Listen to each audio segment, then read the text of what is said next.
Mayor തെരഞ്ഞെടുപ്പുമായി ബന്ധപ്പെട്ട മറ്റ് ചില ഡേറ്റകളൊന്ന് പ്രേക്ഷകരുമായി വളരെ പെട്ടെന്ന് പങ്കുവെക്കുകയാണ്. നിലവിൽ തദ്ദേശ തെരഞ്ഞെടുപ്പ് ഫലം പുറത്തു വന്നു കഴിഞ്ഞിരിക്കുന്നു. അതിൽ തന്നെ ആരൊക്കെ വിജയികളായി എന്നതും തീരുമാനിച്ചു കഴിഞ്ഞു.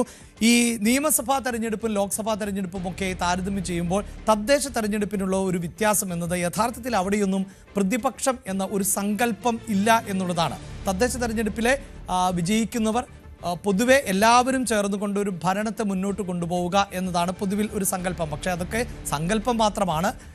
ഭൂരിപക്ഷം ലഭിക്കുന്നവർക്ക് അധികാരത്തിലിരിക്കുമ്പോഴും ഈ അവിശ്വാസ പ്രമേയമൊക്കെ വരുമ്പോൾ പാസ്സാകണമെങ്കിൽ ഈ മെജോറിറ്റി എന്നത് അല്ലെങ്കിൽ പകുതിയിലധികം ഭൂരിപക്ഷം എന്നതൊക്കെ പ്രധാനപ്പെട്ടതാണ്. എന്തു തന്നെയായാലും മേയറെ തെരഞ്ഞെടുക്കേണ്ടത് തീയതി എന്നത് നിലവിൽ 26 ഈ മാസം 26 തീയതിയാണ് മേയർ തെരഞ്ഞെടുപ്പ് നടക്കാൻ പോകുന്നത്.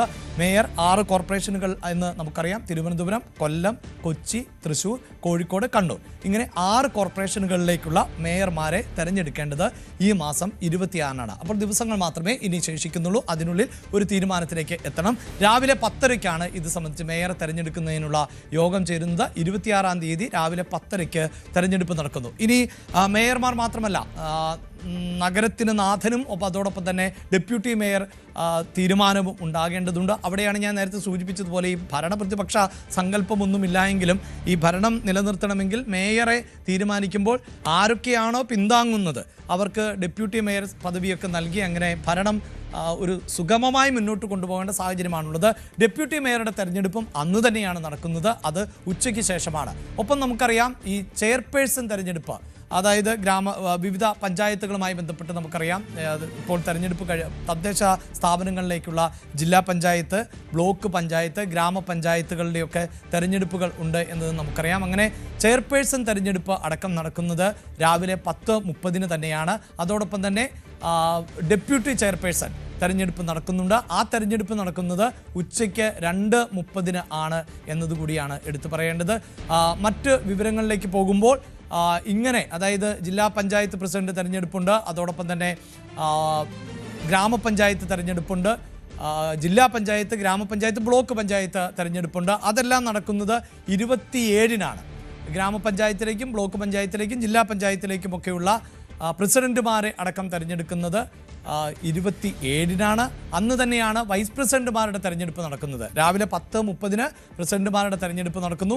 ഉച്ചയ്ക്ക് ശേഷം ആണ് വൈസ് പ്രസിഡന്റുമാരുടേത്. അതായത് ഉച്ചയ്ക്ക് 2:30 എന്നതാണ് സമയമായിട്ട് നിശ്ചയിച്ചിട്ടുള്ളത്. ഇതിനകം നമുക്ക് കേരളത്തിലെ വിവിധ പഞ്ചായത്തുകളിലെ, ഗ്രാമപഞ്ചായത്തുകളിലെ, ബ്ലോക്ക് പഞ്ചായത്തുകളിലെ ഒക്കെ ആരൊക്കെയാണ് പ്രസിഡന്റുമാർ എന്നത് ഉൾപ്പെടെ അറിയാൻ സാധിക്കുന്നു. ഇനി എന്തായാലും നമ്മൾ ഈ മേയർ തെരഞ്ഞെടുപ്പുമായി ബന്ധപ്പെട്ട ചർച്ചകൾ പ്രധാനമായും നടക്കുന്നത് മുന്നണിക്കകത്ത് തന്നെയാണ്. അവിടെയാണ് ഏറ്റവും പ്രധാനപ്പെട്ടത് തലസ്ഥാനം, അതായത് നമ്മുടെ സംസ്ഥാനത്തിൻ്റെ തല എന്ന് തന്നെ വിശേഷിപ്പിക്കാവുന്ന ആ തല BJP പിടിച്ചു അല്ലെങ്കിൽ NDA പിടിച്ചു എന്നത് നമുക്കറിയാം. അവിടെ ഇനി ആരാകും മേയർ എന്നതാണ് അറിയേണ്ടത്. അതിൻ്റെ വിശദാംശങ്ങളുമായി ചേരാൻ പോകുന്നത് VV അരുൺ ആണ്. നമുക്ക് ആ വിശദാംശങ്ങൾ തന്നെ പരിശോധിക്കാം. അതിൽ ചില പേരുകളുള്ളത്. തിരുവനന്തപുരത്ത് മേയർ ആരെ എന്നത് ചോദ്യചിഹ്നമായി മാറുമ്പോൾ VV രാജേഷിൻ്റെ പേരിന് തന്നെയാണ് മുൻഗണന. അവിടെ VV രാജേഷ് മുൻ ജില്ലാ പ്രസിഡന്റ് കൂടിയാണ്. കൊടുങ്ങാനൂർ വാർഡിൽ നിന്ന്, ഡിവിഷനിൽ നിന്നാണ് അദ്ദേഹം വിജയിക്കുകയും ചെയ്തിട്ടുള്ളത്. അതേസമയം R ശ്രീലേഖയുടെ പേര് മുൻ DGP ആണ്. ശാസ്തമംഗലം വാർഡിൽ നിന്നാണ് മികച്ച വിജയം നേടിയിട്ടുള്ളത്. ഇങ്ങനെയുള്ള പേരുകൾ ആണ് പരിഗണിക്കപ്പെടുന്നത് എന്നത് തന്നെയാണ് അറിയുന്നത്. അരുൺ, അവിടെ മേയർ ആര് എന്ന സംശയമുണ്ടാകുന്നു. ഒപ്പം ഡെപ്യൂട്ടി മേയർ ആര് എന്നതുമായി ബന്ധപ്പെട്ട ചർച്ചകളടക്കം സജീവമായി തുടരുന്ന സാഹചര്യമുണ്ടാകുന്നു. പൊതുവിൽ ഈ ഭരണം കൃത്യമായി നിലനിർത്തുക, ഒരു പ്രതിസന്ധിയുമില്ലാതെ പോവുക, അതാണല്ലോ മുന്നണികളുടെ ലക്ഷ്യം. അങ്ങനെ ഏതൊക്കെ പേരുകളാണ് നിലവിൽ തിരുവനന്തപുരത്ത് ചർച്ചയിൽ നിറഞ്ഞു നിൽക്കുന്നത്?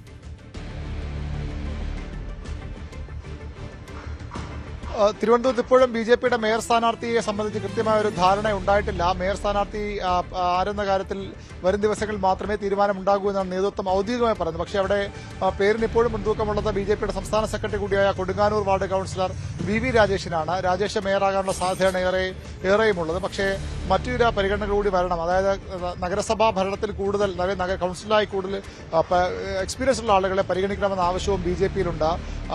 രണ്ടാം തവണയാണ് രാജേഷ് ഇവിടെ കൌൺസിലർ ആകുന്നത്. പക്ഷേ 3 തവണ തുടർച്ചയായി ജയിച്ചതും CPMന്റെ കോട്ടകളിൽ നിന്ന് കരമന നെടുങ്കാടും ഒക്കെ വിജയിച്ചത്. ഇപ്പോൾ വീണ്ടും കരമനയുടെ കൌൺസിലറായ കരമന അജിത്തിന്റെ പേരുണ്ട്. MR ഗോപൻ ഏതാണ്ട് 5 തവണയായി കൗൺസിലറാണ്.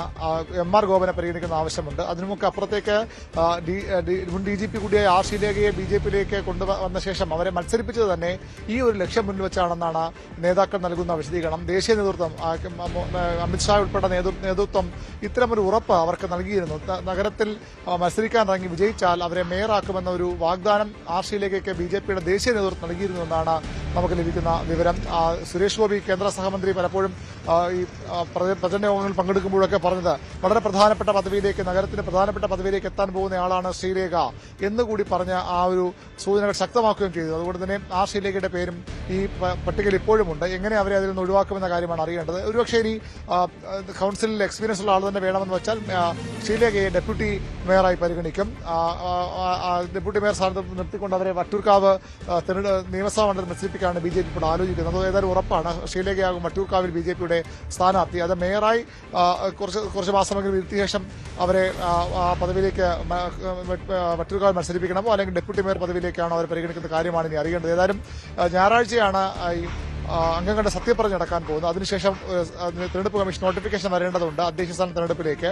അപ്പോഴത്തേക്ക് മാത്രം തീരുമാനം മതി എന്നുള്ളതുകൊണ്ട് ഇന്നോ നാളെ തന്നെ ഈ BJPയുടെ മേയർ ആകുന്ന കാര്യത്തിലൊരു തീരുമാനമുണ്ടാകാൻ സാധ്യത കുറവാണ്. പക്ഷേ ഇത്തരം പല പേരുകളുണ്ട്. ഡെപ്യൂട്ടി മേയർ സ്ഥാനത്തേക്കും ആശാനാഥ് അടക്കമുള്ള കൌൺസിലർമാരുടെ പേരുകൾ പറഞ്ഞ് കേൾക്കുന്നുണ്ട്. അത്തരം പേരുകളിലേക്കും BJP വൈകാതെ ചർച്ചകളിലേക്ക് പോകും. സംസ്ഥാന അധ്യക്ഷൻ തലസ്ഥാനത്ത് തിരിച്ചെത്തിയ ശേഷമാകും ഇതുമായി ബന്ധപ്പെട്ട കൂടുതൽ ചർച്ചകൾ നടക്കുക. ഇപ്പോൾ നമുക്ക് പറയാവുന്ന ഏറ്റവും പ്രധാനപ്പെട്ട പേര് മേയർ സ്ഥാനത്തേക്ക് VV രാജേഷിന് തന്നെയാണ്. കരമന അജിത് ഉൾപ്പെടെയുള്ള നേതാക്കളുടെ പേരും പരിഗണനയിലുമുണ്ട്. യെസ്, ഈ സൂചിപ്പിക്കുന്നത് പോലെ തന്നെ VV രാജേഷിന്റെ പേര് തന്നെയാണ് മുൻഗണന എന്ന് പറയുമ്പോഴും BJPയെ സംബന്ധിച്ചിടത്തോളം അവരുടെ തെരഞ്ഞെടുപ്പ് രീതികൾ അല്ലെങ്കിൽ ഓരോ സ്ഥാനത്തേക്കും ആളുകൾ നിശ്ചയിക്കുന്നത് വളരെ അപ്രതീക്ഷിതമാണ്. ഇപ്പോൾ രാജീവ് ചന്ദ്രശേഖർ BJPയുടെ സംസ്ഥാന അധ്യക്ഷനായിരിക്കുന്നു.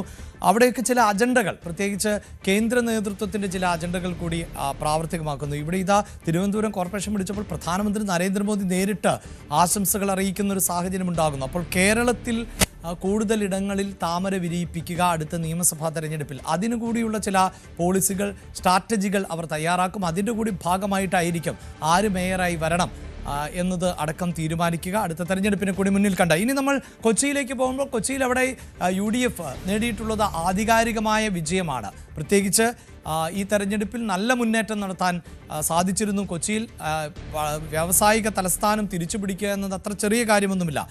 അവിടെ ഇതാ ആജ്ഞയാണ് വാർത്തയുടെ വിശദാംശങ്ങളുമായി ചേരാൻ പോകുന്നത്. അവിടെ പ്രിയപ്പെട്ട പ്രേക്ഷകരെ ഓർമ്മിപ്പിക്കേണ്ടത് ഈ പ്രധാനപ്പെട്ട സ്ഥാനാർത്ഥികൾ എല്ലാവരും തന്നെ കോൺഗ്രസിനെ സംബന്ധിച്ചിടത്തോളം വിജയിച്ചു വന്നു എന്നുള്ളതാണ്.